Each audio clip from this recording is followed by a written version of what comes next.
귀한 약속을 또 생각나게 하는 귀한 찬양을 들려주신 두 형제에게 진심으로 감사를 드립니다. 성도 여러분 안녕하십니까? 행복한 안식일입니다. 이번 한 주간 우리 마석교회에서 우리 성도님들을 만나서 행복한 시간을 보내었습니다. 오늘 저는 예수님만 바라보는 믿음이라고 하는 제목으로 사경의 다섯째 날 말씀을 대언하도록 하겠습니다. 중국 본토에서 마오쩌둥 군대에게 패하고 대만으로 쫓겨온 장제스 군대, 흔히 장개석 군대의 군인들이 난생 태어나서 처음으로 대만에서 수도 꼭지를 보았습니다. 그동안 그전에는 우물에서 물을 길어다 이렇게 힘들게 마시던 그들이 수도 꼭지만 틀면 물이 쏟아지는 것을 보고 굉장히 놀랍니다. 그래서 수도 꼭지를 파는 데 가서 여러 개를 사왔습니다. 그리고 벽에 꽂았습니다. 아무리 틀어도 물이 안 나왔습니다. 장사꾼들에게 속았다고 생각을 하고 그것을 판 가게에 쳐들어가서 총이 있었기 때문에 총을 막 쏘아대면서 난리를 부렸습니다. 여러분, 물이 나오는 수도 꼭지가 있다면 벽 속이나 혹은 바닥 속에, 땅 속에 뭐가 연결되어 있다는 것입니까? 수도관이 연결되어 있다는 것입니다. 수도관이 보일까요? 안 보입니다. 그러나 우리는 수도 꼭지에 물이 나오는 것을 통해서 분명히 땅이나 벽 속에 수도관이 묻혀 있다, 연결되어 있다는 것을 믿음으로 아는 거죠. 여러분, 교회에 여러 천장에 지금 형광등이 많습니다. 저렇게 형광등에 불이 반짝이는 것은, 불이 비치는 것은 우리가 보지 못하는 저 천장 안에 뭐가 연결되어 있다는 거죠? 전선이 연결되어 있다는 것입니다. 전선이 보이나요? 안 보입니다. 그러나 분명히 저렇게 형광등이 빛나고 있다는 것은 전기, 전선줄이 연결되어 있다는 것을 우리는 의심하지 않습니다. 그래서 믿음은요, 보이는 것을 통해서 보이지 않는 것을 보는 것입니다. 성경은 무조건 믿으라고 말하지 않습니다. 여러분, 무조건 믿을 수가 없어요. 어떻게 믿습니까? 그래서 성경은 믿을 만한 증거를 줍니다. 근데 다 주지 않아요. 그래서 우리는 믿어지는 증거를 보고 그 이후에 혹은 더 많이 우리에게 보여지지 않는 것도 우리는 의심하지 않고 믿을 수가 있습니다. 이게 믿음이거든요. 제가 어제 시간에 성소에 들어갈 담력이라고 하는 제목을 가지고 우리가 하나님 앞에 어떻게 나갈 수 있는지에 대한 참된 원인에 대해서 두 가지를 말씀을 드렸습니다. 예수 그리스도의 피를 힘입어 나갈 수 있다고 그랬고, 우리에게 큰 제사장이 계시기 때문에 나갈 수 있다고 그랬습니다. 그러면서 그 성소에 들어가고 하나님 앞에 나가는 자세, 태도가 있다고 그랬습니다. 그게 참 마음과 온전한 믿음으로.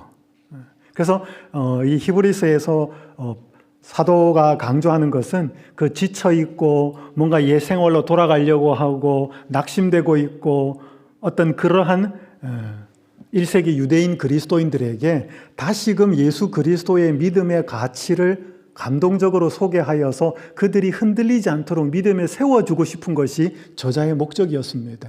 지금도 마찬가지죠. 오늘 우리가 흔들리고 낙심하고 뭔가 딴 게 있지 않을까라고 하는 그 믿음 속에 우리를 다시 세우는 것입니다. 그래서 히브리서 10장은 우리에게 참 마음과 온전한 믿음이 필요하다고 이야기를 하면서 그 믿음을 계속 이어갑니다. 여기 히브리서 10장 37절부터 보면 잠깐 후면 오실 이가 오시리니 지체하지 아니하시리라.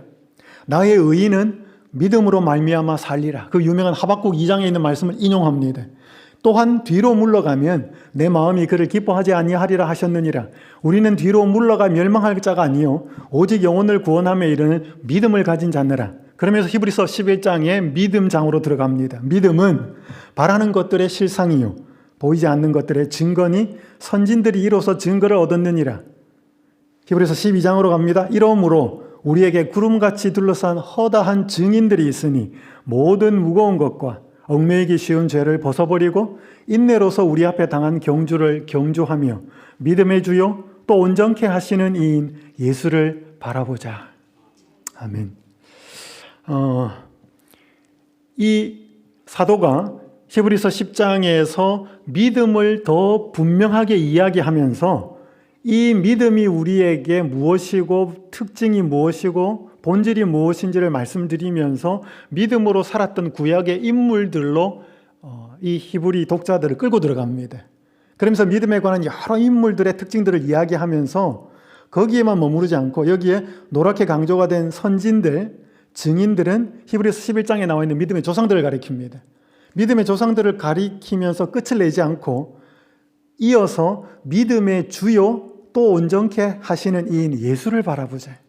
그래서 믿음의 조상들에게 갔다가 그들에게서 시선이 머물러서 끝나게 하지 않고 그들의 믿음의 시선을 믿음의 주인이신, 믿음의 창시자이신, 믿음의 근본이신 예수 그리스도께까지 연결을 시키는 것이 지금 바울의 모습입니다.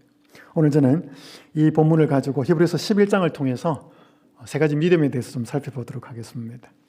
먼저 결과가 있는 믿음. 그러니까 우리가 믿음으로 행했을 때, 기도했을 때 우리에게 승리와 하나님의 특별한 돌보심이 있는 그런 결과들을 얻는 믿음이 있습니다. 참 신나지요. 히브리서 11장에는 믿음으로라고 하는 단어가 18번 나옵니다.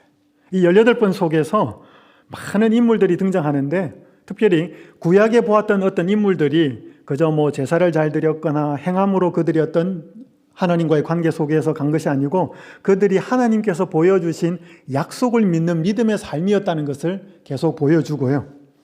오늘 저는 히브리서 11장에서 앞부분에서 많이 다루어지는 부분 말고 잘 보지 않는 뒷부분에 있는 말씀을 좀 보도록 하겠습니다. 히브리서 11장 33절에서 35절 전반부에 있는 말씀을 좀 보도록 하겠습니다.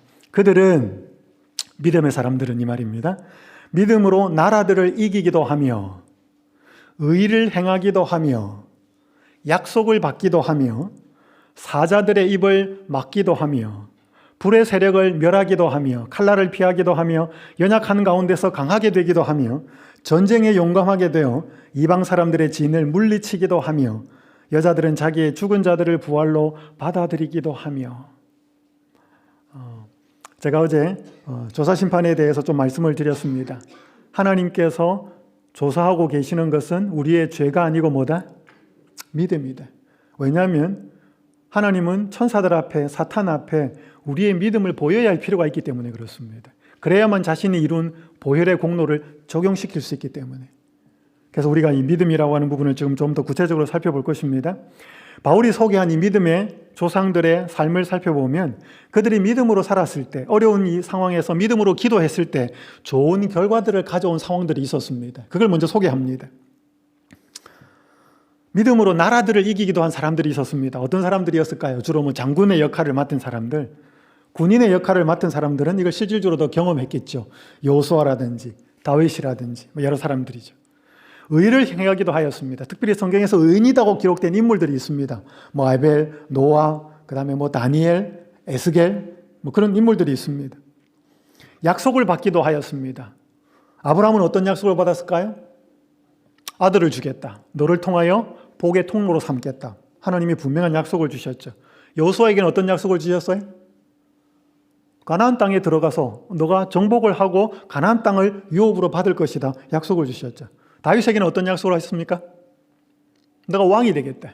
이스라엘 나라의 왕이 되겠고 메시아의 조상이 될 것이고 너의 후손을 통해서 메시아가 탄생할 것이다.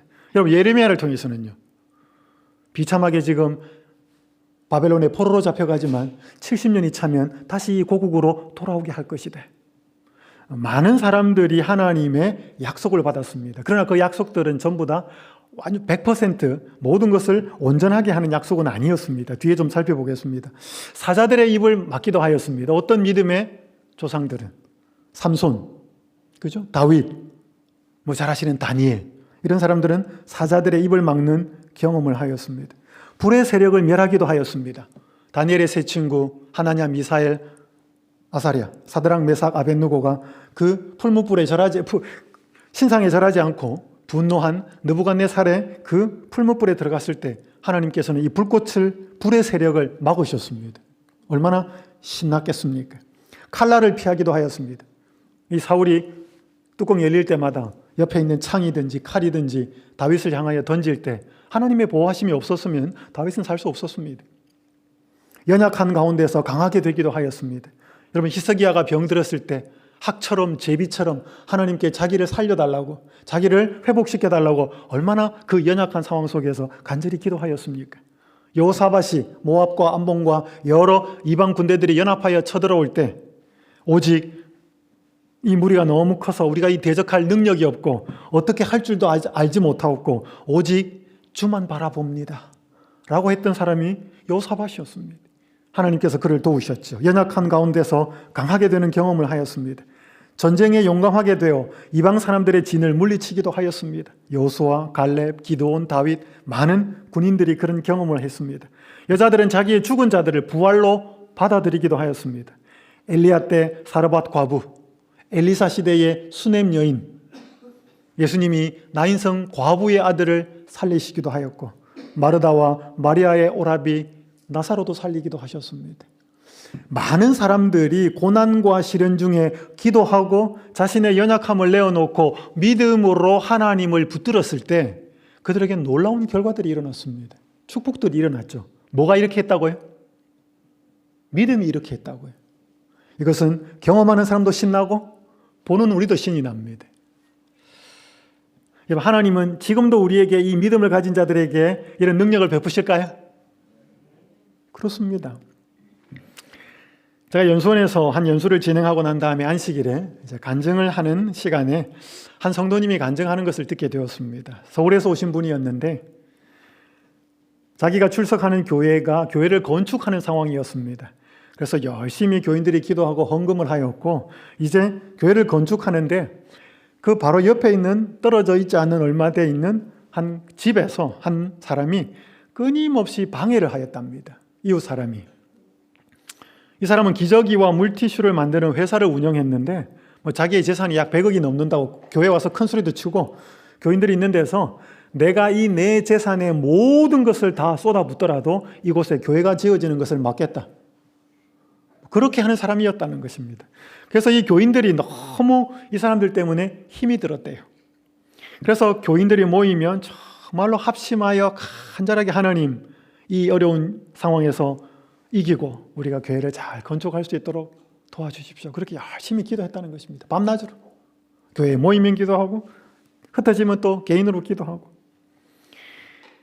그런데 어느 날부터 그렇게 반대를 하던 이 사람의 반대가 누그러지기 시작했다는 것입니다. 그리고 자주 공사장에 교회 짓는 곳에 와서 고함을 지르고 방해를 했던 사람이 어느 날부터 안 나타나더라는 겁니다. 그 교인들이 이상했어요. 나중에 자초지종을 이렇게 알아보고 확인해 보니까 이 사람이 운영하는 회사에 정부에서 감사가 들어온 겁니다. 이때가 무슨 때였는가 하면 여러분 대한민국에서 한동안 시끄러웠던 가습기 살균제 피해가 있었습니다. 그 가습기 안에 뭔가 이렇게 살균제를 넣어가지고 그걸 뿜었는데 그것이 폐에 대고 어떻게 들어가서 많은 사람이 죽었어요.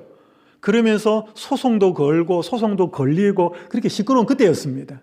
그러니까 이 정부가 이게 심각한 상황임을 알고 가습기 분무에 특별히 살균제 같은 거, 그러니까 비슷한 어떤 동종의 회사들도 감사가 들어간 것입니다. 그러니까 이 티슈라든지 화장지라든지 물티슈라든지 이런 것들을 만드는 사람이 비슷한 부류의 회사였기 때문에 그 정부에서 이제 어떤 문제가 있는 것을 하고 감사가 들어간 겁니다.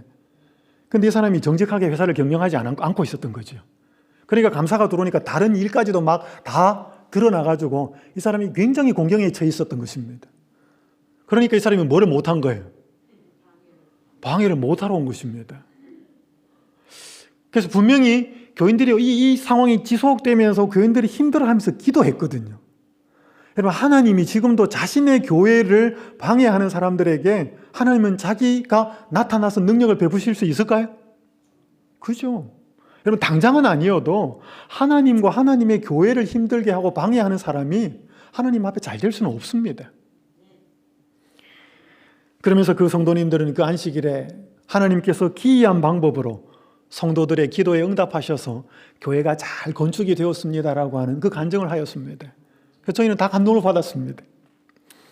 성도가 이 땅에서 시련을 당할 때, 어려움을 당할 때 간절히 믿음을 붙잡고 와서 하나님 앞에 믿음의 주이신 그분 앞에 기도할 때 하나님께서 이런 이적적이고 기적적인 어떤 능력으로 개입하셔서 해결해 주신다면 얼마나 좋을까요? 매 순간마다 이런 기도를 하고 응답을 받는다면 얼마나 신이 날까요? 여러분, 지금도 하나님의 손은 짧아지지 않았습니다. 올 한 해 여러분들께서 믿음으로 사시다가 혹 시련을 당하고 어려움이 당할 때마다 그 믿음을 간절하게 붙잡고 하나님 앞에 간구하여서 그게 자녀 문제든 배우자든 건강 문제든 여러분의 신앙의 여러 다른 문제든 하나님께서 개입하셔서 믿음의 결과들을 이루어 가시는 경험들을 풍성하게 많이 하게 되시기를 간절히 바랍니다. 근데 이 히브리서 11장에는 그것만 하는 게 아니에요. 바라는 결과가 안 나타나 보이는 믿음도 있다는 것입니다. 결과가 없진 않아요. 결과가 있기는 있는데 기도를 드리는 사람들의 바라는 결과대로 믿음이 나타나지 않는 믿음도 있는 것 같아요. 그것을 히브리서 11장 35절 뒷부분부터 38절까지는 이렇게 말씀합니다. 또 어떤 이들은, 믿음의 어떤 조상들은 더 좋은 부활을 얻고자 하여 심한 고문을 받되 구차히 풀려나기를 원하지 아니하였으며 또 어떤 이들은 조롱과 채찍질뿐 아니라 결박과 옥에 갇히는 시련도 받았으며 돌로 치는 것과 톱으로 켜는 것과 시험과 칼로 죽임을 당하고 양과 염소의 가죽을 입고 유리하여 궁핍과 환난과 학대를 받았으니 이런 사람은 세상이 감당하지 못하느니라. 그들이 광야와 산과 동굴과 토굴에 유리하였느니라. 여러분, 어떤 사람들은 어렵고 시련에 차고 연약한 상황 속에서 처해졌을 때 믿음을 가지고 나와서 하나님 앞에 간절히 기도했을 때 하나님이 불도 막아주고 칼도 막아주고 건강도 회복시켜주고 적군도 물리쳐 주시고 그런 경험들을 했는데 어떤 사람들은 속수무책으로 고스란히 고난도 당하고 어려움도 당하고 심지어 목숨도 잃었다는 것입니다. 여러분, 그 사람들이 믿음이 없었을까요? 그건 아니라는 것입니다. 믿음을 분명히 갖고 있었던 사람들인데도 원하는 기도의 응답이 없었다는 것이죠. 바라는 결과가 안 나타났다는 것입니다. 구체적으로 좀 살펴보죠. 또 어떤 이들은 더 좋은 부활을 얻고자 하여 심한 고문을 받되 구차히 풀려나기를 원하지 아니하였으며 침례원 같은 사람은 뭐예요? 감옥에서 쓸쓸히 목베임을 당해요. 이거 좀 더 뒤에 살펴보겠습니다. 또 어떤 이들은 조롱과 채찍질뿐 아니라 결박과 옥에 갇히는 시련도 받았대. 여러분, 요셉이 그랬습니다. 여러분, 요셉이 감옥에 들어갈 만한 일을 했기 때문에 들어간 게 아니에요. 내가 여호와 앞에 어떻게 범죄하겠느냐라고 여호와 앞에서 순결을 지키고 순결한 삶을 살기로 선택했는데 그 결과는 하나님이 그를 높여주는 게 아니고 예상치 못한 감옥에 가는 것이었습니다. 여러분, 예레미야 그렇게 하나님께서 전하라고 하는 말씀을 전했더니 네가 전하는 기별을 듣기 싫다고 가다 놓은 것입니다. 바울과 실라 빌립보에 가서 열심히 복음을 전했더니 그죠? 두드려 맞아가지고 그렇게 감옥에 들어갔습니다. 사도 요한 밤모습으로 쓸쓸하게 유배가 되었습니다. 이들이 믿음이 없었기 때문에 이렇게 격리가 되거나 감옥에 들어간 게 아니었다는 것입니다. 누구보다도 이 사람들은 믿음 있는 사람들이었습니다. 돌로 치는 것. 여러분, 스데반이 그 종교 지도자 앞에서 그들의 죄를 지적하고 구속의 경륜들을 쭉 이야기하면서 바로 너희들이 당신들의 죄가 그리스도를 죽였다라고 했을 때 그들은 이를 갈면서 분노하면서 돌을 듭니다. 톱으로 켜는 것. 교회 역사에 이사야는 므낫세 시대 때, 그죠? 아주 남방 유다에서 통치도 가장 오래 했습니다. 그 므낫세에 의해서 톱으로 켜져서 죽은 것으로 그렇게 알려져 있습니다. 믿음이 없지 않았습니다. 시험과 칼로 죽임을 당하고 침례원이 그랬고 사도 야고보가 그랬습니다. 양과 염소의 가죽을 입고 유리하여 궁핍과 환난과 학대를 받았습니다. 어떤 사람들은 광야와 산과 동굴과 토굴에 유리하였습니다. 엘리야 사울의 그 협박을 피해서 엘리야는 그 아합의 그 협박을 피해서 다윗은 사울의 그리고 수많은 그 중세 시대의 믿음의 사람들이 편안한 집에서 살지 못하고 산으로 동굴로 그렇게 피해 다녔습니다. 그들이 믿음이 있었습니다. 그 상황 속에서 하나님께 간절히 기도했습니다. 그럼에도 불구하고 그들이 원하는 결과는 쉽게 이르러 오지 않았습니다. 여러분, 아까 전반에 읽었던 어떤 위기의 상황과 어려움이 닥쳤을 때 하나님께 열심히 기도해서 하나님이 응답하시는 그런 결과들만 나타나면 신앙이 얼마나 재미있겠습니까? 얼마나 신나겠습니까? 그런데 모든 결과가 그렇지 않아요. 제가 목회하던 한 교회에 한 신실하신 장로님이 딸이 여러 명이 있었는데 한 딸이 암에 걸렸습니다. 결혼을 해서 자녀도 있었습니다. 그 가족이 모두 하나님 앞에 나와서 열심히 기도했습니다. 특별히 막내딸이, 그 언니와 사이가 좋았던 막내딸이 더 간절히 열심히 기도했습니다. 그런데 회복되지 않고 그 장로님의 막내딸이 그 위인 장로님의 그 아픈 딸이 세상을 떠났어요. 그래서 그 딸은 세상을 떠났고 막내딸은 내가 이렇게 언니를 위해서 열심히 기도했는데 하나님께서 왜 내 기도를 응답해 주지 않았나? 교회를 떠나버렸어요. 그러니까 한 딸은 생명을 잃었고 한 딸은 그것에 실망해서 교회를 떠나버렸어요. 이 장로님의 마음이 너무나 아팠습니다. 물론 이제는 그 딸이 하나님 앞에 돌아왔습니다. 그러나 그 당시에는 자신의 기도를 들어주지 않는다고 하나님을 참 부더니도 많이 원망했었습니다. 여러분, 이런 일이 일어나요, 그죠? 내가 간절히 기도했는데 왜 그 기도가 응답이 안 될까? 내가 분명히 믿음을 가지고 기도했는데. 여러분, 여기 사도행전 277페이지 있는 말씀 읽겠습니다. 우리가 기도를 드릴 때 내가 간절히 바라는 것 꼭 이루어졌으면 하는 것이 분명히 있죠. 근데 여러분 기억하실 것은 그것이 가장 좋은 것인가 하는 것은 생각해 보셔야 합니다. 그게 가장 좋은 응답인가 하는 것은 내 생각과 하나님의 생각은 다를 수 있다는 것입니다.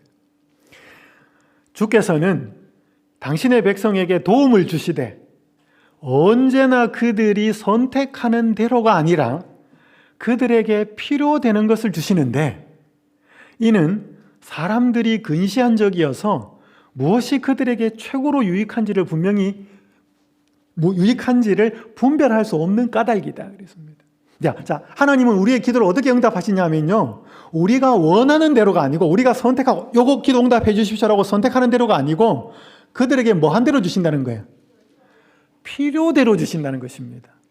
여러분 꼭 잘 기억하셔요. 사람들은 원하는 것하고 필요한 것을 같다고 생각해요. 여러분 어린아이들 데리고 마트에 한번 데리고 장난감 코너에 가보면요, 아이들은 집에 장난감이 있어도 또 눈에 보이고 좋은 게 있으면 사달라 그럽니다. 그러니까 원하는 것이 필요한 것과 똑같을 수도 있지만 다를 수도 있어요. 그러니까 원하는 것을 주는 게 아니고 하나님은 뭐 하는 걸 주는 거예요? 꼭 필요한 것을 준다는 거예요. 그런데 왜 사람들이 자꾸 엉뚱한 것을 기도하느냐? 여기 보니까 뭐라고 해놨냐면 사람들이 근시한 적이어서 자기에게 뭐가 필요한지를 잘 모르고 기도한다는 것입니다. 여러분 성경에 가장 근시한 적으로 대표적인 사람이 있어요. 아주 근시안적인 대표적 인물이 아브라함의 조카 롯이에요. 자, 한 가지 질문을 드릴게요. 여러분, 롯의 말년의 인생 말년이 어떻습니까? 좋아요? 되고 싶은 인생이에요? 아니죠. 여러분, 만약에 롯이 자기가 소돔 땅에 들어가서 자기의 인생 말년이 그렇게 될 줄 알았다면 자기의 아내는 소금 기둥이 되고 자기의 두 딸을 통해 가지고 자기에게서 그렇게 해서 아이들이 태어날 줄을 아는 그 비참한 처지가 될 줄을 알았다면 소돔 땅에 들어가고 싶었을까요? 길을 쓰고 안 들어간다 그랬을까요? 그죠? 여러분, 롯이 소돔 땅을 선택할 때는 자기 앞에 그런 일이 펼쳐질 것인지는 꿈에도 생각 안 했습니다. 그러니까 그거 가고 싶은 거죠. 근데 만약에 하나님이 그걸 펼쳐져서 쫙 보여줘서 네가 저 소돔 땅에 들어가서 세속적인 동네에 들어가서 이렇게 살다가 나중에 그들이 심판받을 때 이렇게 될 거라는 걸 다 보여주었다면 하나님 내 저기 절대로 안 들어갈랍니다. 우리 삼촌 가게 해주십시오. 뭐 그럴지 모르겠어요. 그러진 않았겠지만 그러니까 그가 그 미래에 일어날 일을 못 봤기 때문에 소돔 땅에 들어가려고 선택한 것이죠. 맞습니까? 그러니까 여러분, 우리가 멀리 우리의 인생을 볼 수 있으면, 그 끝을 더 볼 수 있으면 우리가 구하는 기도가 달라진다는 것입니다. 그렇지 않겠어요? 그때 뻔히 일어날 안 좋은 일을 왜 구하겠냐 이 말이죠. 그러니까 결국 내가 얼마나 멀리 바라볼 수 있느냐에 따라서 기도 제목이 달라진다는 거죠. 그러니까 우리는 너무 근시안이어 가지고 눈앞에 딱 닥친 문제에 대해서 해결되는 것만 우리는 기도한다는 것입니다. 근데 우리 하나님은 끝까지 보는 거죠.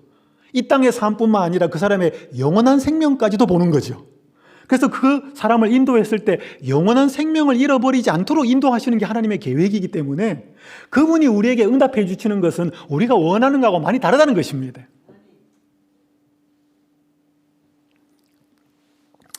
여기 존 러스킨이라고 하는 영국의 사상가가 이런 재미있는 표현을 했습니다. 햇빛은 달콤하고 비는 상쾌하고 바람은 시원하며 눈은 기분을 들뜨게 한다. 세상에 나쁜 날씨란 없다. 서로 다른 종류의 좋은 날씨만 있을 뿐이다. 여러분, 여러분이 흔히 좋아하는 날씨 참 좋다. 어떤 날씨예요? 햇빛 쨍하고 뭐예요?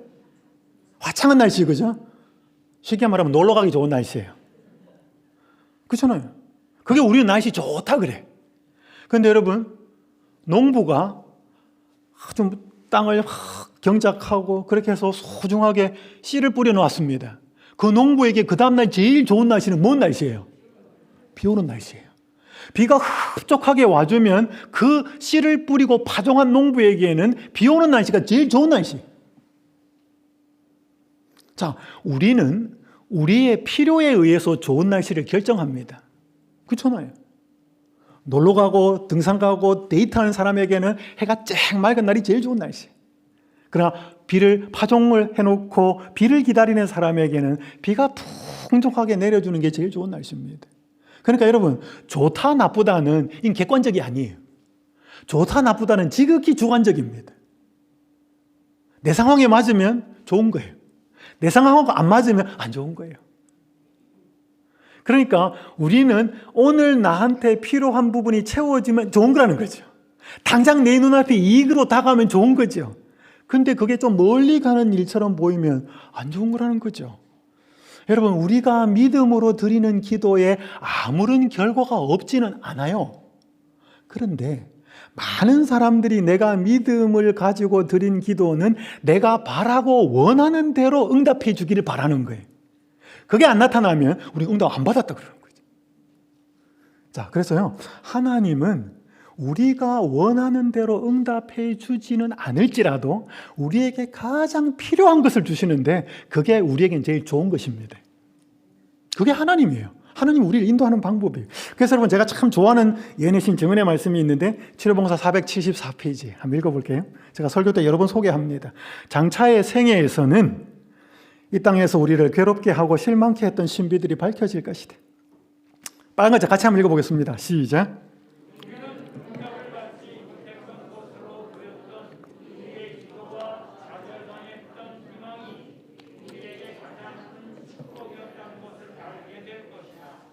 아멘. 한번 보십시오. 우리가 이제 장차의 생애에서는, 새하늘과 새 땅에서는 이 땅에서 우리를 괴롭게 하고 실망케 했던 신비들이 밝혀질 건데, 우리는 응답을 받지 못했던 것으로 보였던 우리의 기도와 좌절당했던 희망이 우리에게 가장 큰 축복이었다는 것을 알게 될 것이다.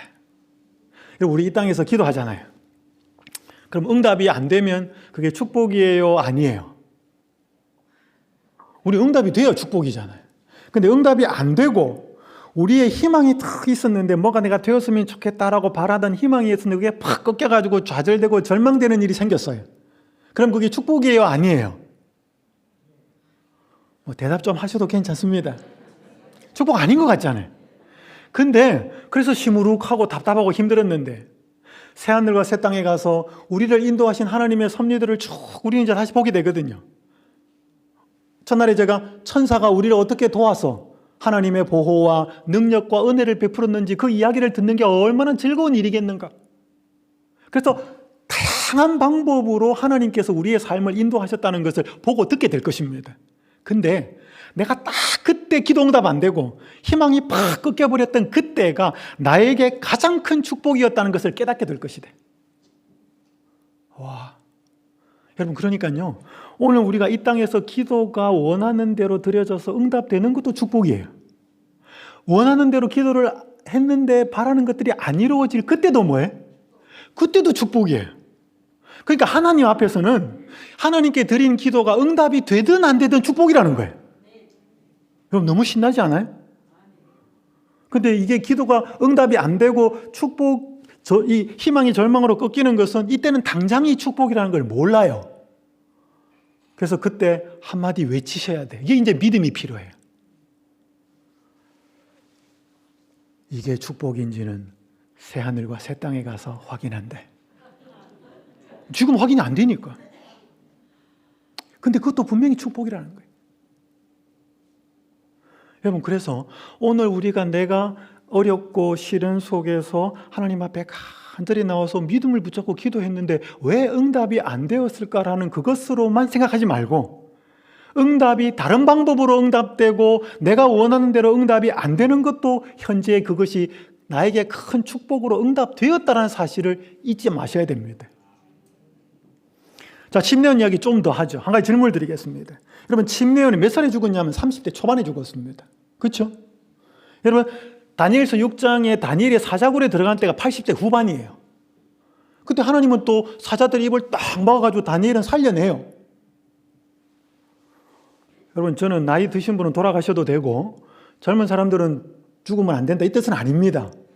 근데 여러분, 다니엘은 사자굴에 들어간 다니엘은 살 만큼 살았어요.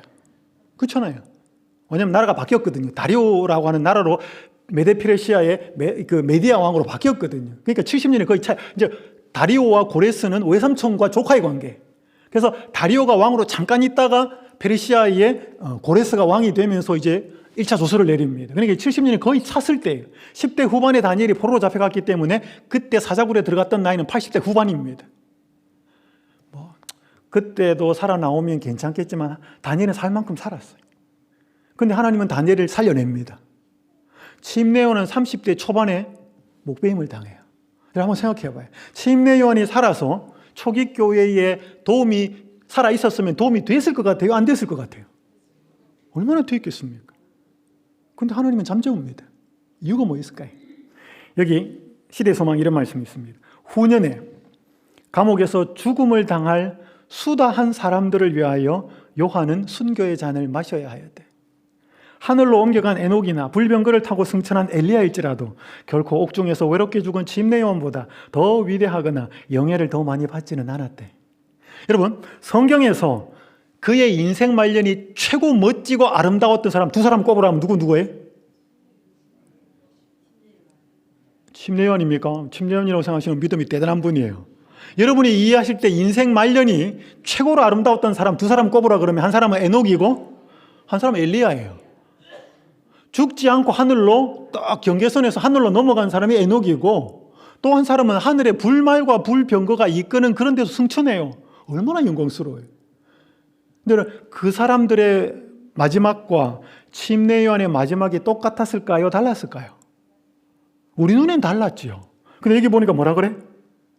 하늘로 옮겨간 에녹이나 불병거를 타고 승천한 엘리야일지라도 결코 옥중에서 외롭게 죽은 침례요한보다 더 위대하거나 영예를 더 많이 받지 않았다. 이게 우리 생각이라 이 말이지. 우리 생각에 에녹과 엘리야는 굉장히 영광스럽고 침례요한은 비참했을 거라는 건 우리 생각이라는 거지.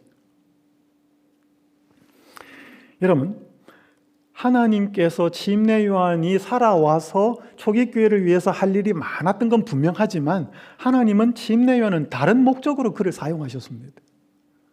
이후에 교회가 퍼져나가고 수많은 순교자가 나올 것인데 그 순교자들을 하나님께서 다 구원해내지 않습니다. 그들이 감옥에서 단두대에서 많은 곳에서 죽어요. 순교당합니다. 그럼 그들이 버림받았냐 이거지요.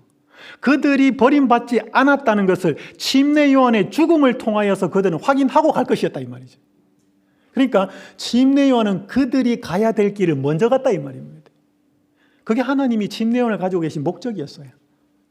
다니엘은요, 여러분 제가 이거 코테이션은 가지고 있지 않았지만 선지자와 왕에 보면 다니엘이 살아나왔을 때 누구를 만나는가 하면 고레스를 만나요.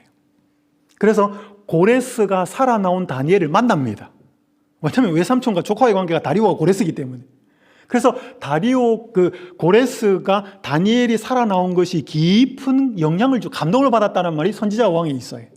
그러니까 1차 포로 조서로 돌려보내는 그 일을 하기 위해서 하나님은 고레스를 세웠는데, 그 일을 하는데 조금 더 선한 영향력을 미치게 한 존재가 사자굴에서 죽지 않고 살아나온 다니엘이 있다 이 말이에요. 그 역할을 위해서 하나님은 90이 다 된 할아버지도 또 살려냈다 이 말이죠. 우리는 하나님이 하시는 일을 다 이해할 수는 없습니다. 그러나 오늘 우리의 눈에 기도 응답처럼 보이고 우리의 눈에 기도 응답처럼 안 보이는 것이 다가 아니다 이 말입니다. 제가 목회를 하던 교회에 그때는 아니었습니다. 제가 그 교회를 떠났고 한 청년이 그 교회에서 나중에 간증하는 것을 제가 듣게 되었습니다. 방송으로 듣게 되었습니다. 의대에 다니던 재림 청년이었습니다. 여학생이었는데 목사님의 딸이었고 신실한 믿음이 있는 아가씨였습니다. 안식일에 종종 시험이 있어서 늘 기도하는 가운데 교수님을 찾아가서 시험 날짜를 바꾸고 했습니다. 근데 어느 학기에 한 교수님이 너무나 강경하게 토요일에 무조건 시험을 쳐야 된다라고 하는 그 이야기를 학생들에게 하는 것을 들었습니다. 찾아가도 안 되었습니다. 기도하고 또 찾아갔는데도 안 되었습니다. 그래서 이 아가씨는 고민하다가 마지막으로 기도하고 이런 이메일을 교수님한테 보냈습니다. 교수님, 저는 여기서 의학의 길을 포기하게 되더라도 안식일에 시험을 치지 않겠습니다. 언젠가 예배에서 부르던 나 주님 무엇과도 주님을 바꾸지 않으리 라는 찬양이 제 삶의 간증이 되길 간절히 기도하며 교수님의 답을 기다리겠습니다. 이게 의대생 여학생의 편지였습니다. 이메일이었습니다. 뭐를 포기하게 되더라도요? 의학의 길을 포기하게 되더라도, 내가 그렇게 열심히 공부해서 들어간 그 의대에 졸업 못하고 의사가 못 되는 한이 있어도 이 안식일에 시험 안 치겠습니다. 결과에 상관없이 믿음을 선택한 것입니다. 결과적으로는 교수님이 물렀습니다. 이 아가씨 지금 산부인과 의사가 돼 있어요. 아주 신실하게 산모와 아기들을 치료할 뿐, 건강을 돌볼 뿐 아니라 그들의 마음을 돌보고 예수님께로 인도하기 위해서 참 신실한 의사가 되어 있습니다. 결과에 상관없이 가는 거지요. 여러분, 여기 잘 보십시오. 믿음으로 선택한 결과에 기대한 응답이 없을 때 우리에게 있는 믿음이 진짜 믿음인지 드러나게 됩니다. 우리가 어려움 처했습니다. 기도했어요. 응답되었습니다. 그 사람이 믿음이 없을 이유가 없습니다. 그렇잖아요. 근데 믿음으로 선택한 결과에 내가 바라는 대로 이루어지지 않을 때 그 사람의 믿음이 진짜 믿음인지 가짜 믿음인지 그때 드러나게 되어 있습니다. 여기 부자선자 이런 말씀이 있습니다. 우리는 하나님께서 주시는 시련이 어떤 큰 이익과 연계가 되어 있는지 알지 못한다. 하나님의 말씀을 온전히 순종하는 길 외에는 안전이 없다. 우리는 일시적 감정을 따르거나 사람들의 판단을 의지하지 말고 계시된 하나님의 뜻을 바라보고 우리 주위의 환경이 어떠하든 상관하지 말고 하나님의 명확한 계명을 따라 행할 것이다. 그뒤 같이 읽겠습니다. 노란 부분 시작. 그 결과는 하나님께서 책임지실 것이다. 그러니까 우리가 이거 하면 응답해 주나? 이거 하면 이렇게 되나? 이거 말고 그분께서 말씀하신 그대로 하나님의 원칙과 계명에 따라서 살면 결과는 그분이 책임져 줄 거다. 여러분, 이게 뭐예요? 이게 믿음이에요. 내가 원하는 대로 해주면 감사합니다, 땡큐 하다가 내가 원하는 대로 안 되면 하나님 왜 이러십니까? 이거 믿음이 아니라는 거죠. 자, 오늘 저는 여러분들한테 결과가 잘 나타나는 믿음이 있는 반면에 바라는 결과대로 안 나타나 보이는 믿음도 있다는 것입니다. 그러나 그것이 하나님이 그 사람들을 덜 사랑하거나 하나님이 인도하지 않거나 그게 아니라는 것입니다. 그들에게 바라는 대로 응답이 되지 않을지라도 하나님께서는 그들에게 가장 좋은 축복으로 주셨다는 것입니다. 이 사람들은 믿음의 조상들입니다. 이 사람들은 다 믿음으로 말미암아 증거를 받았으나 약속된 것을 받지 못하였으니 이는 하나님이 우리를 위하여 1차적으로는 히브리 독자들이고 2차적으로는 우리죠. 이 말씀을 읽는 우리를 위하여 더 좋은 것을 예비하셨은즉 우리가 아니면 그들로 믿음의 조상들로 온전함을 이루지 못하게 하려 하심이라. 이게 뭔 말일까요? 여러분 아까 말씀드린 것처럼 예레미야나 다윗이나 여호수아나 하나님의 약속을 받았습니다. 그러나 그 약속들은 온전한 약속들은 아니에요. 무슨 말인가 하면 온전한 약속은 예수 그리스도의 이 땅의 탄생과 그분의 죽음과 그분의 부활과 그분의 다시 오심, 대제사장 봉사는 물론이고요. 그렇게 주어지는 약속이 온전한 약속입니다. 우리는 그걸 받았어요. 성경을 통해서. 그래서 오늘 우리가 믿음의 조상들보다 더 온전한 약속을 받았다는 것입니다. 그게 우리가 아니면 그들로 온전함을 이루지 못한다는 말씀이고요. 믿음의 경주, 아까 히브리서 12장 1절에 믿음의 경주가 나오는데 그 믿음의 경주에 있어서 우리와 앞서갔던 믿음의 조상들은 한 팀이라는 것입니다. 연결되어 있는 존재라는 것입니다. 우리는 그 믿음을 이어받은 믿음의 후발대라는 것이죠. 여러분 지금 남자 400m 릴레이 계주 경기에 세계 신기록은 아프리카의 자메이카 팀이 가지고 있습니다. 이 사람들이 2012년 런던 올림픽에서 이 기록을 36초 84라고 하는 세계 신기록을 세우는데 4명이 100m씩을 달릴 때 제일 마지막에 달리는 주자가 제일 잘 뛰는 주자입니다. 4명을 흔히 배정을 할 때 제일 잘 뛰는 사람은 뒤에, 그 다음 두 번째로 뛰는 사람은 첫 스타트를 띄워요. 그래서 제일 마지막에 뛰는 400m 계주의 그 주자를 영어로 뭐라고 하냐면 앵커라고 합니다. 앵커란 말 들어보셨죠? 9시 뉴스 진행하는 사람도 앵커예요. 근데 제가 첫날짜 말씀드린 이번에 사경회의 주제인 영혼의 닷이라는 영어도 앵커예요. 그러니까 닷도 앵커고 뉴스 진행하는 사람도 앵커고 400m 계주의 마지막 주자도 앵커예요. 제일 잘 뛰는 사람을 마지막에 배치합니다. 여러분 아까 제가 말씀드린 것처럼 우리가 아니면 그들로 온전하게 하지 못했다라고 하는 것은 여러분 우리가 잘못하면 그들이 지금까지 희미하게나마 구약의 백성들 혹은 우리 앞에 역사적인 있었던 사람들 우리만큼 빛은 다 못 받았다는 거예요. 그래서 우리가 이 마지막 바통, 어떻게 보면 마지막일 것 같고 혹은 또 우리도 나중에 예수님의 재림이 늦어지면 그 바통을 우리 자녀들에게 또 물려주어야 될지 모르겠지만 어쨌든 오늘 우리가 불완전하고 잘 못하면 앞에서 해왔던 사람들의 상황이 다 흐트러진다 이 말입니다. 그러니까 오늘 우리가 그들과 한 팀이어서 우리가 엄청나게 중요한 믿음의 경주의 역할을 맡았다는 것을 설명하고 있는 것입니다. 여러분 그렇게 생각하셔요? 오늘 여러분이 이제 이 재림신앙을 하면서 여러분의 할아버지 혹은 부모님 세대로부터 물려받은 이 믿음 그리고 내가 그것을 잘 달려서 예수님 재림을 맞이하든지 아니면 누군가에게 전달시켜주는 그 중요한 역할이 어떻게 보면 시간이 지날수록 뒤에 그 역할을 맡은 존재들은 더 중요한 존재들이라는 것입니다. 왜? 앞에 있는 존재들의 왜냐하면 결국에는 달려가서 꼬린 지점에 도착해야 될 사람은 제일 마지막 주자거든요.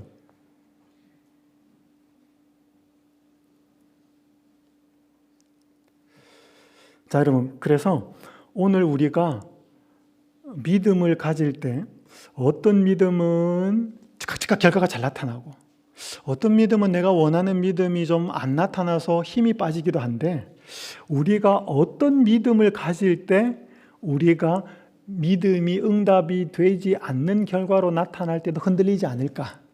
그게 이제 우리가 믿음의 주이신 예수 그리스도를 온전히 바라보고 거기에서 벗어나지 않을 때 그게 진짜 믿음이 된다는 것입니다. 그래서 저는 또 하나의 믿음을 예수님만 바라보는 믿음으로 여러분을 초청합니다. 여기 히브리서 12장 2절 많이 들어보셨을 거예요. 믿음의 주요 또 온전케 하시는 이이신 예수를 바라보자. 여기 주라고 하는 단어는 아르케고스라는 헬라어인데 이 단어는 여러분 여러 가지로 번역이 되는데 믿음의 시작점 혹은 여러분들이 어떤 회사를 세울 때 설립자 이런 그러니까 믿음을 세운 사람, 믿음의 첫 주자 여러 가지로 표현할 수 있습니다. 어쨌든 믿음을 갖게 하고 믿음을 주실 수 있고 믿음의 처음 시발점이 된 그 존재가 예수님인데 그 예수님을 바라보자. 라고 이야기하는 것입니다. 근데 여러분, 예수님을 바라보는 것만으로는 부족합니다. 사람들이요, 예수님 바라봐요. 근데 예수님도 바라보고 돈도 바라보고 예수님도 바라보고 뭐도 바라보고 같이 바라보죠. 저는 이 시간 여러분들에게 예수님만 바라보자고 이야기를 좀 드리고 싶습니다. 여러분, 예수님만 바라보는 믿음은 예수님을 가장 사랑할 때 가능해집니다. 여러분, 혹시 사랑하는 남녀들 보셨습니까? 사랑하는 사람 자꾸 뭐예요? 자꾸 이렇게 얼굴이 돌아가요. 그 사람이 있는 쪽으로 이렇게. 자꾸 봅니다. 사랑하면 자꾸 보게 돼 있습니다. 억지로 되는 게 아니에요. 자꾸 보고 싶어지는 것입니다. 자, 여러분, 마태복음 22장 37절 함께 읽어보겠습니다. 시작. 예수께서 이르시되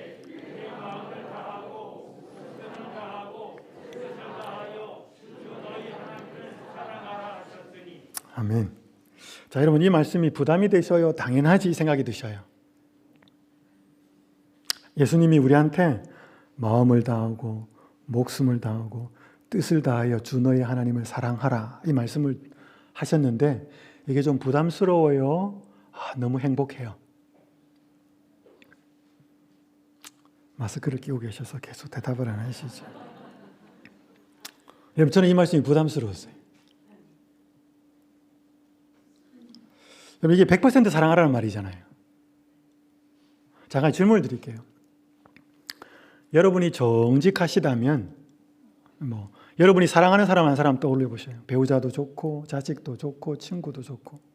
여러분이 정직하시다면 여러분이 누구를 사랑하는데 그 사람이 나를 사랑해달라고 요구를 하려고 합니다. 여러분이 사랑하는 사람, 여러분이 사랑하는 대상에게 나를 좀 사랑해 주세요 라고 말할 겁니다. 여러분이 정직하다면 얼마만큼의 사랑을 요구하실 수 있을까요? 여러분이 사랑하는 사람입니다. 그 사람한테 날 좀 사랑해 주십시오라고 요구할 겁니다. 여러분이 정직한 사람이라면 몇 %의 사랑을 요구하실 수 있을까요? 대답해 보셔요. 이거 어렵습니까? 90%에? 좋습니다. 어떤 분들은 100%? 여러분이 정직하다면 여러분이 사랑하는 만큼 요구할 수 있습니다.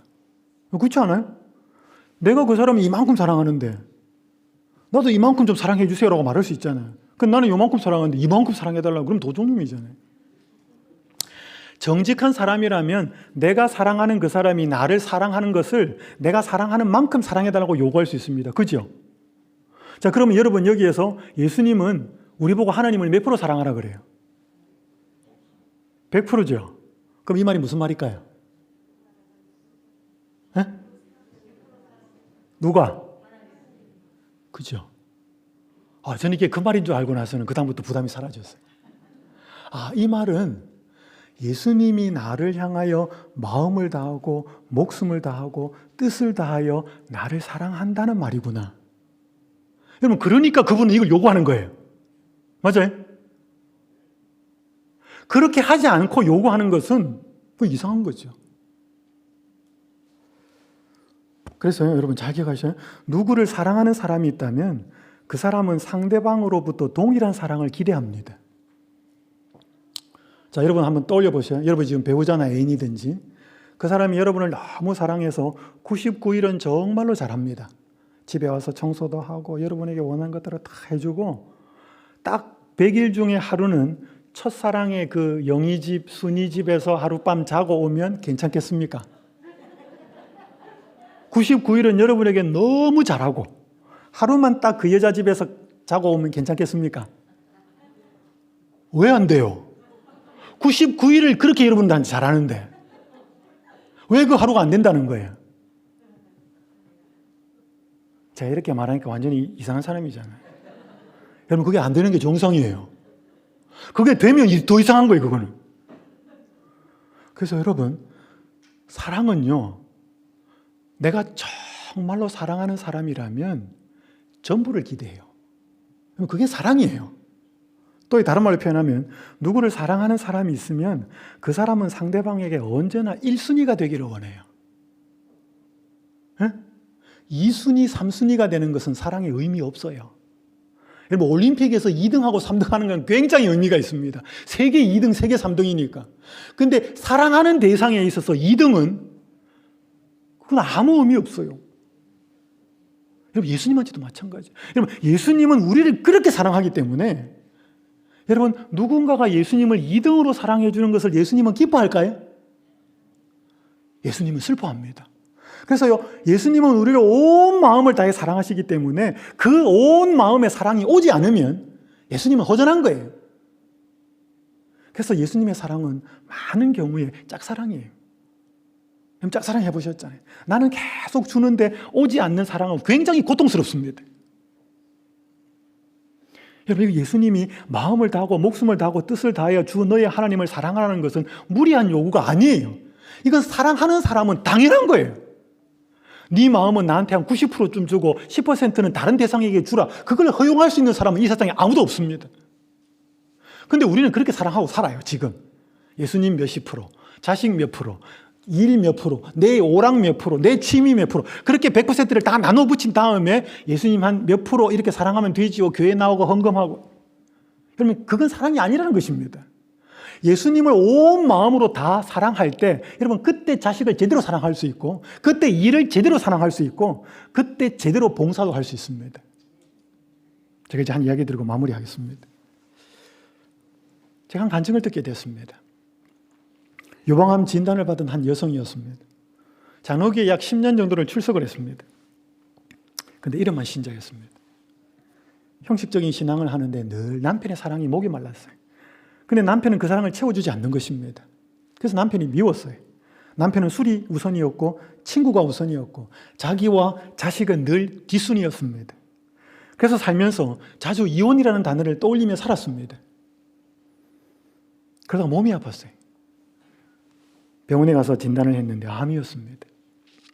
항암 치료를 받던 중에 우리 재림교회와 연결이 되었습니다. 그리고 본격적으로 성경을 가까이 읽게 되었습니다. 처음 있는 일이었습니다. 성경을 진지하게 읽으면서 이 몸이 아팠기 때문에 마음이 많이 가난하게 되었고 애통하는 마음이 되었기 때문에 성경을 읽을 때 그 말씀들이 쫙 들어옵니다. 그러면서 처음으로 깨닫게 된 사실이 내가 병이 난 것이 남편 때문이 아니고 나 때문이라는 사실이 깨달아졌습니다. 그동안 남편을 미워했던 것이 죄였고, 남편을 이해해 주지 못한 것이 죄였고, 남편을 사랑하지 못한 것이 죄였다는 사실이 깨달아졌습니다. 성경을 읽으면 읽을수록 그게 깨달아졌어요. 이해하려고 하는데 그것이 계속 생각이 났습니다. 어느 하루 남편이 퇴근을 하고 들어왔습니다. 남편에게 이야기를 좀 하자 그랬습니다. 그래서 남편 앞에서 이렇게 고백했습니다. 여보, 난 당신을 미워했습니다. 당신이 나를, 내 자식을 그렇게 뒤에 두고 당신이 좋아하는 것을 그렇게 하고 시간을 하고 다닐 때 나 당신 정말 미워했습니다. 그리고 내가 병에 걸린 것이 당신 때문이라고 생각했습니다. 그런데 내가 성경을 깊이 읽어보니까 나 때문이라는 사실이 깨달아졌습니다. 여보, 내가 미워해서 미안했습니다. 이해해주지 못해서 미안했습니다. 사랑해주지 못해서 미안했습니다. 진심을 담아서 용서를 구했습니다. 남편이 갑자기 회사에서 퇴근하고 가서 아주 정신없는 소리를 들었습니다.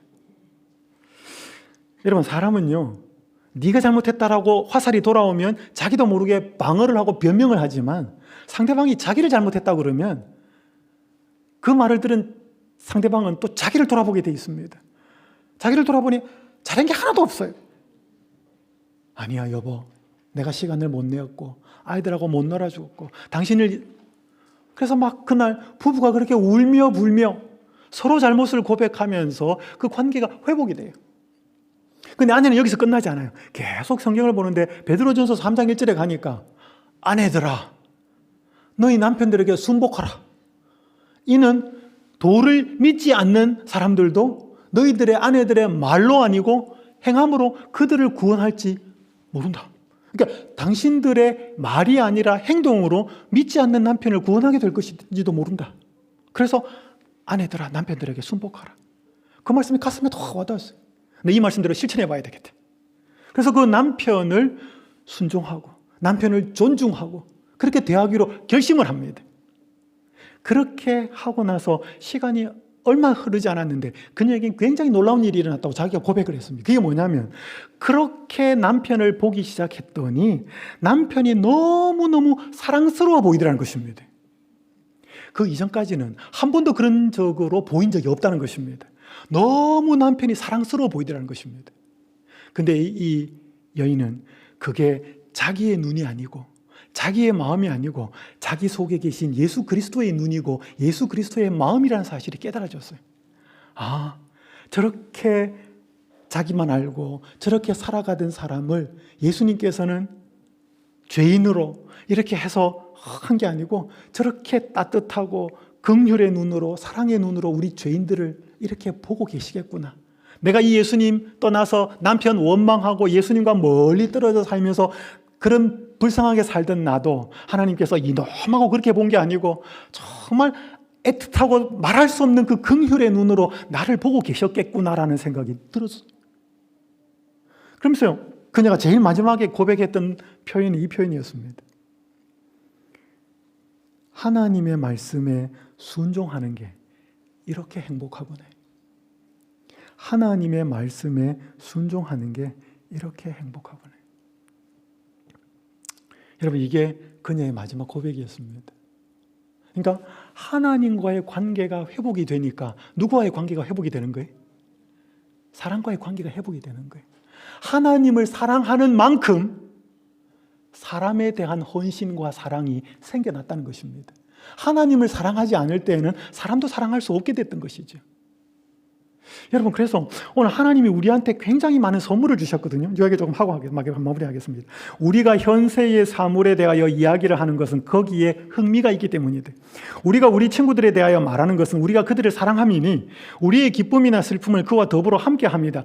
그가 우리에게 풍성한 선물을 주신 것은 우리가 거기에 마음을 빼앗기고 애착심을 두어서 하나님께 드리기를 아끼는 자가 되게 하려 위함이 아니요, 오히려 우리가 빨간 자 같이 읽겠습니다. 시작. 항상 그를 생각하게 하며 우리의 하늘에 계신 은혜 주시는 자이신 하나님께 대한 사랑과 감사의 줄로 우리를 그와 묻게 하기 위함이다.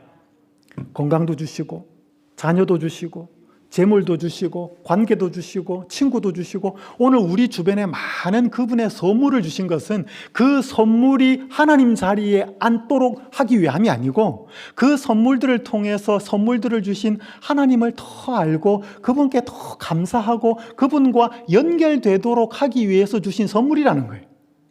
그런데 우리는 그 자리에 하나님 아니고 자식, 돈, 건강, 나머지가 다 앉아 있는 것입니다. 이걸 성경적인 표현을 하면 우상이에요. 그래서 여러분, 우리는 예수님 바라봅니다. 적어도 신앙하니까. 근데요, 그래서 예수님 사랑해요. 근데 여러분, 그거 아셔요? 베드로가 예수님 부인했을 때 예수님 사랑 안 했을까요? 여러분, 베드로 예수님 사랑했어요. 근데 예수님만 사랑한 게 아니고 예수님도 사랑하고 내 목숨도 사랑했을 때에는 자기 생명에 위협이 들어올 때는 예수님 부인한 거죠. 그래서 여러분, 우리는 예수님도 바라보고 다른 존재도 바라보아서는 언제든지 그 예수님 바라보는 삶이 뒤바뀔 수 있다는 것입니다. 오늘 예수님이 우리에게 기대하는 것은 예수님만 바라보기를 원하시는 거죠. 그때 우리는 제대로 나머지를 할 수 있게 됩니다. 사랑도, 일도, 관계도. 제가 한 이야기 드리고 마칠게요.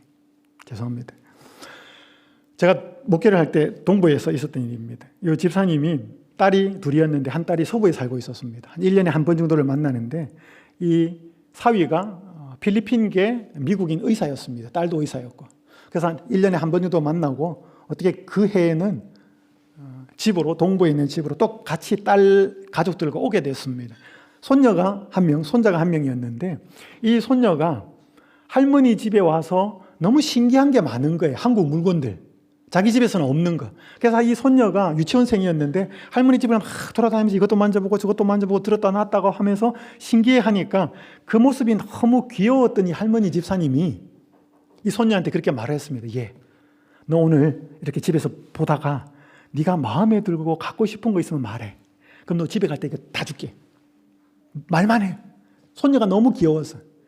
그때 그 말을 들은 이 손녀가 보고 하고 하더니 뭐라고 말을 했는가 하면 나 할머니 데리고 가고 싶어요.